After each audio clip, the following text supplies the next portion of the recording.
Herkese yeniden merhabalar. Bugün kolay, pratik ve de çok lezzetli bir tatlı tarifi vereceğim. Evde olan malzemelerle hemen 5 dakikada yapabileceğiniz güzel bir tarif. Ve hemen yapımına geçiyoruz. Bir su bardağından bir kaşık eksik un ekliyorum tencereme. Ve 100 gram şeker ekliyorum. Yani yarım su bardağından biraz geçkin su bardağı şeker ekliyorum. Ve 2 yemek kaşığı nişasta ekliyorum. Mısır veya buğday nişastası fark etmez. Üzerine 1 litre sütümü ilave ediyorum ve iyice karıştırıyorum topaklanmaması için. Karıştırdıktan sonra ocağın üzerine alıyorum. Yapımı oldukça kolay ve o kadar da lezzetlidir. İster misafirlerinize, ister evde çocuklarınıza gönül rahatlığıyla yapabileceğiniz bir tarif. Ve tatlımı iyice karıştırdıktan sonra şimdi ocağa aldım. Ocağın başında da sürekli karıştırarak pişirdim. Topaklanmaması için sürekli karıştırdım.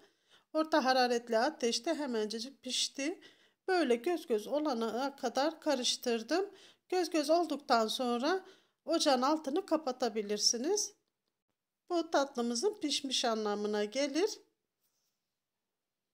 Kıvamı bu şekilde olacak. Ve ocağımı kapattım ve ocaktan alıyorum. Bir kere daha karıştırdıktan sonra hemen 1 yemek kaşığı tereyağımı ve 1 paket vanilyamı ekliyorum. Vanilin sevmiyorsanız eklemeyebilirsiniz. Tamamen damak tadınıza göre. Seviyorsanız da 1 paket eklemeniz yeterlidir. Tekrar iyice karıştırıyorum. İyice içindeki tereyağı eriyene kadar karıştırıyorum. Pürüzsüz bir kıvam olması gerekiyor. Bu şekilde olması yeterlidir. İsterseniz mikserle de çırpabilirsiniz. Ben el çırpıcıyla çırptım ve uygun bir kaba koydum ki bardaklara rahat boşaltabileyim. Tencereyle zor olacağı için siz de bu şekilde yaparsanız daha kolay ve pratik olacak sizin için de. Evde bulunan herhangi bardak kullanabilirsiniz. Çay bardağı, kahve yanı bardağı olabilir, su bardağı olabilir. Evde klasik böyle su bardaklarına ben koydum.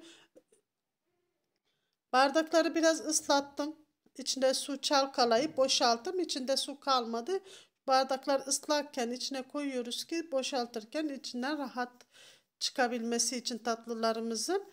Ve bütün kremamı yani tatlımı bardaklarıma boşalttım. Şimdi oda ısısında biraz sıcaklığı geçtikten sonra buzdolabına alacağım.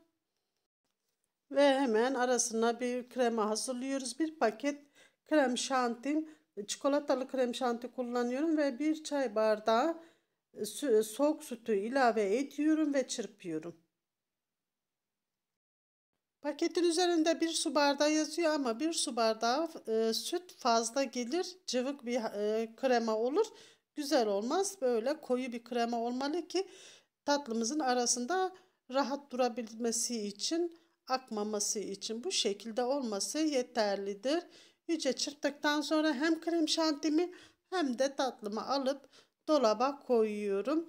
Ben 1 saat beklettim. Siz en az 4-5 saat bekletin veya bir gün önceden de bekletebilirsiniz. Yani bir gece bekletebilirsiniz. Beklettikçe kıvamı daha koyu ve daha güzel olur. Bardaktan da rahat çıkar. Kesimi de kolay olur. Şimdi ben tepsime biraz bisküvi kırıntılarını ekliyorum. Petibir bisküvi kullandım. 1 su bardağı petibir bisküvi olması yeterlidir. İsterseniz fındık kullanın, isterseniz fıstık kullanın, isterseniz Hindistan cevizi kullanın. Elinizin altında ne varsa onu kullanabilirsiniz. Ben bisküvi kullanmayı tercih ettim. Şimdi tatlılarımızı tek tek böyle bardaklardan çıkarıyorum. Ve istediğimiz kalınlıkta kesiyoruz. Böyle bir parmak genişliğinde yeterli olacaktır. Tepsiye bisküvi dökmemin sebebi de tatlılarımızın tepsiye yapışmaması için.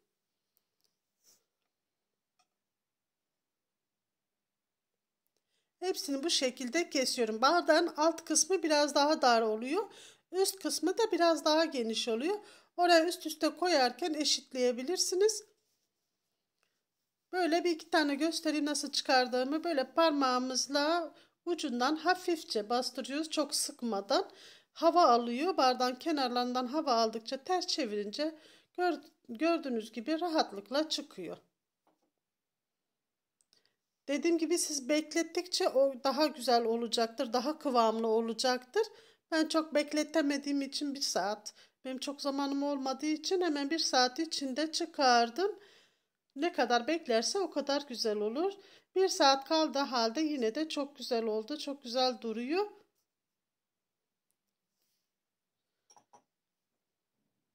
Bütün hepsini bardaklardan çıkarıp kestiğim halkaların üzerine krem şantiyi döküyorum.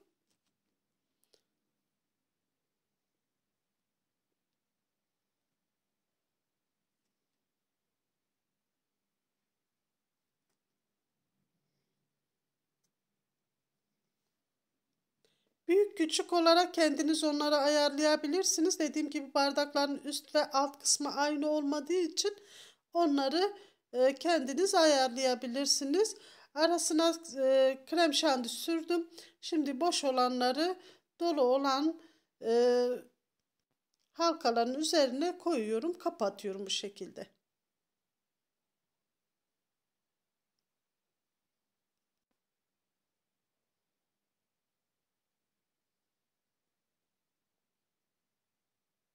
Bu arada arkadaşlar kanalıma abone olup zil bildirimini açıp videolarıma yorum ve beğeni yaparak bana destek olursanız çok sevinirim. Ve bütün tatlımı bu şekilde hazırladıktan sonra şimdi bisküvi kırıntılarına buluyorum. Kenarlarından bu şekilde hepsini buluyorum. Dediğim gibi isterseniz fındık olabilir, isterseniz çikolata olabilir veya fıstık olabilir veya Hindistan cevizi olabilir. İstediğiniz elinizin altında ne varsa ona bulayabilirsiniz veya hiçbir şey bulamadan bu şekilde de afiyetle yiyebilirsiniz. Böyle 1 su bardağı veya 2 su bardağı bisküviniz olması yeterli ama 1 su bardağı yetiyor arkadaşlar. Çok fazla yapışmıyor zaten. Bu şekilde oluyor. Hepsini bu şekilde bisküviye buluyorum. Bu arada benmari usulü çikolata erittim. Burada 100 gram çikolatam vardı. Çikolatayı sıcak suyun üzerine koydum. İçine su değmemesi gerekiyor. Sıcak suyun üzerinde bu şekilde erittim. Ve bütün hazırladığım tatlılarımın üzerine gezdiriyorum. Bunu yapmak zorunda değilsiniz. Ama şık bir görüntü oluyor. Güzel oluyor. Bir de çikolata tadı da eklenince tatlımız daha da güzel oluyor. Bu arada bu çikolata yerine beyaz çikolata da kullanabilirsiniz. Tamamen damak tadınıza göre ekleyebilirsiniz. İstediğiniz çikolatayı kullanabilirsiniz. 100 gram yeterli oluyor. Bütün çikolatayı üzerinde gezdiriyorum.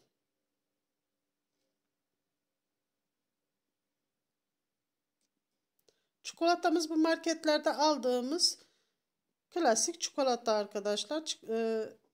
Markası da çok önemli değil. Uygun marketlerden alabilirsiniz. İsterseniz bu şekilde kalabilir üzerinde. Dolaba koyunca donuyor, o şekilde de durur. İsterseniz böyle kürdan yardımıyla üzerinde iyice dağıtabilirsiniz.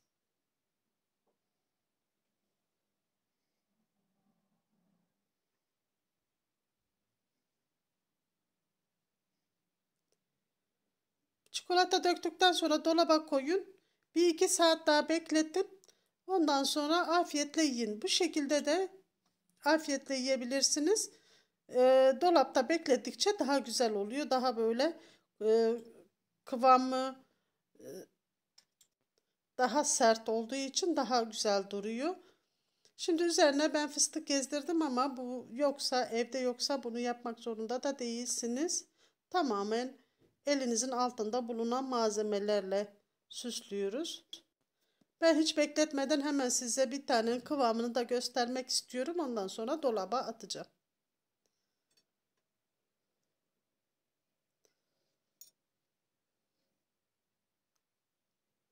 Şöyle kıvamına da bakın. Gerçekten çok güzel. Tadı da çok güzel.